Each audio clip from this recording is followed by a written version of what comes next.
The Democrat Party is imploding as Black Lives Matter and Bernie Bros activists revolt against Biden. In this video, we're going to take a look at not one, but actually two civil wars that have broken out in the Democrat Party.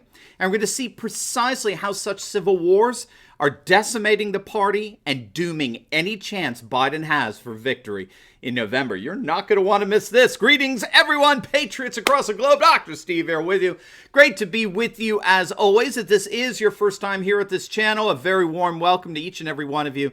We post 2 videos a day analyzing current events, analyze some super awesome conservative trends so you can live in the present in light of even better things to come. We help you to think better so you can feel better. So if you haven't already done so, make sure to smack that bell and subscribe button.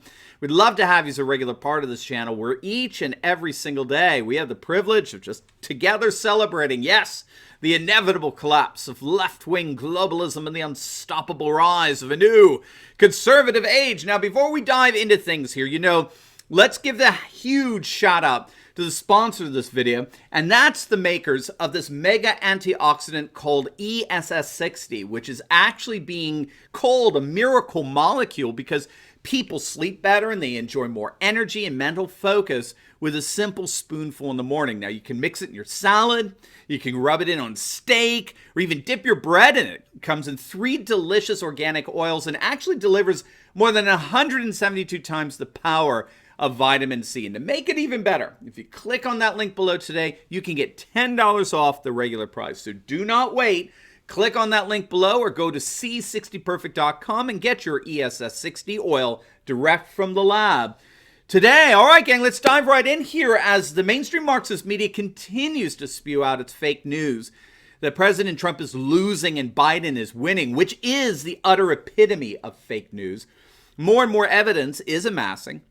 In many respects, it's the complete and total opposite. Trump is stronger than ever when it comes to his support among Republicans, which has consistently been at an all-time high.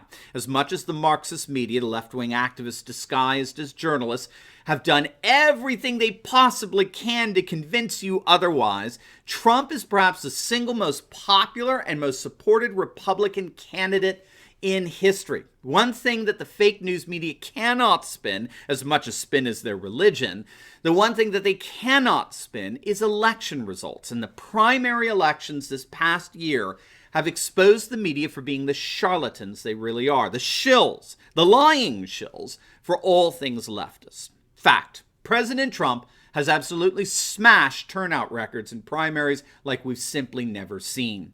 In the New Hampshire primary just a few months back, Trump won the state with more votes than any other incumbent president in history. This according to the Associated Press. He won the primary with nearly 130,000 votes, just shy of 130,000. The last time an incumbent won in New Hampshire was Obama in 2012, and his vote total was 49,000. I mean, we're seeing nearly 3 times the vote total for Trump. But this is the pattern that we've been seeing throughout the entire primary process. Everywhere Trump's name is on a ballot, he is absolutely smashing turnout records like never before. By contrast, Joe Biden came in 5th in New Hampshire. He didn't even break 10% of the vote. It was utterly humiliating. You see, try as they may, the Marxist media can't spin this. I mean, this is incontrovertible. When it comes to vote turnout, Trump is an incredibly popular president. All right, the most popular we've actually ever seen when it comes to vote turnout, hands down. And Biden, by contrast, is the most unpopular candidate we've ever seen. No candidate who placed 5th in New Hampshire went on to win the presidency. Okay, the election in many respects from that vantage point is over. And we are beginning to see Biden's campaign and the Democratic Party as a whole unravel. And I think they're unraveling under the pressure of the competing and contradictory forces within their party. What we're seeing emerge here in the final months before the election is basically 2 civil wars being fought within the Democratic Party. Not 1, but 2. There are 2 fronts in this civil war, and they are increasingly coming to the surface in a way that, again, the mainstream Marxist media simply cannot spin. Let's start with the civil war that's breaking out between the Biden camp, which again is very, very weak. It's very anemic. This is a civil war between the Biden camp and the Bernie camp, the Bernie bros, as it were. Now, you may have heard that just when Biden thought he formed an agreement with the Bernie wing of the party a couple of months back, he's just been broadsided by many of Bernie's delegates who are demanding that Biden embrace Medicare for all. It's being reported that at least 360 Democratic delegates, mostly Bernie supporters, have signed a pledge to oppose the Democratic platform unless it endorses a single-payer Medicare for all. Now, this is happening at the same time the co-chair of Bernie Sanders' campaign, a woman by the name of Nina Turner, actually came out and compared voting for Joe Biden to, in her words, eating a bowl of shit.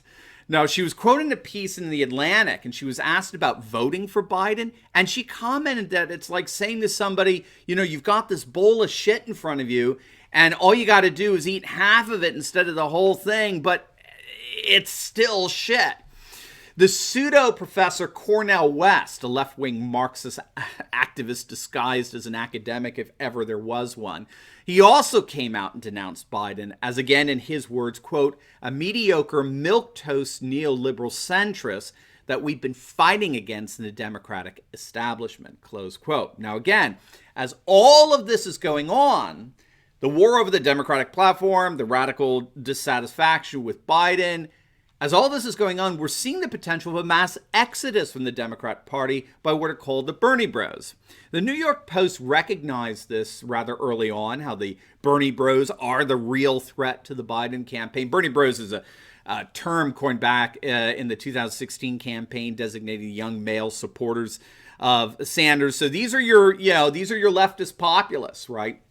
Young men attracted to Sanders, to a leftist populist message that resonated in the hearts and minds of many who were disgusted with the center-left corporatist globalists, the neoliberals who were running the Democratic Party, with Hillary Clinton being the self-anointed queen of the corporatist globalist neoliberal left.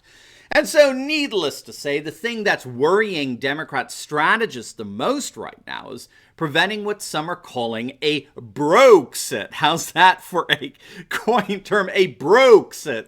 A mass exodus in the Democratic Party by Bernie brothers, by these die-hard supporters of Bernie. They're upwards of 30% of the Democratic Party, and it is a real concern because back in 2016, 12% of Bernie's supporters did indeed vote for Trump over Hillary Clinton, and it's looking even worse for 2020.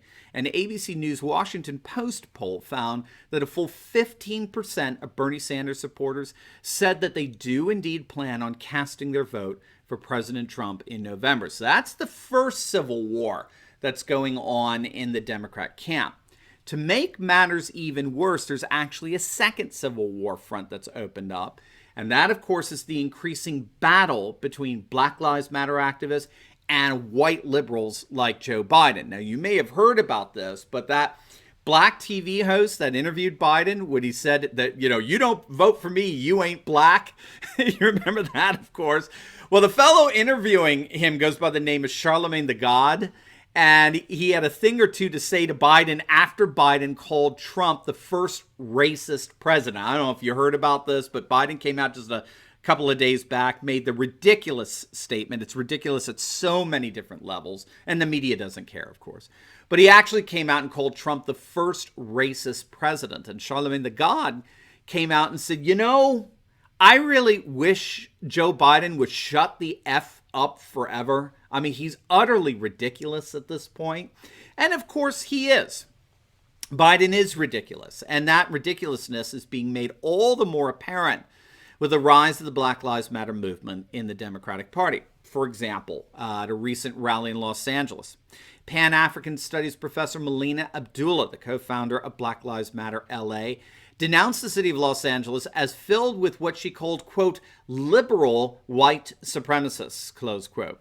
Responding to a sign held up by one of the protesters that said, F Donald Trump, Abdullah said, as we talk about a white supremacist terrorist like Donald Trump, remember that we live in a city that is largely liberal white supremacists. So when you say F Donald Trump, make sure you also say F. Eric Garcetti. Now, Eric Garcetti is the ultra-left mayor of Los Angeles who recently announced $150 million in cuts to the LA Police Department to show his fidelity to the BLM call to defund the police. But did you catch what she said? Did you notice that this Lady Abdullah, what she said?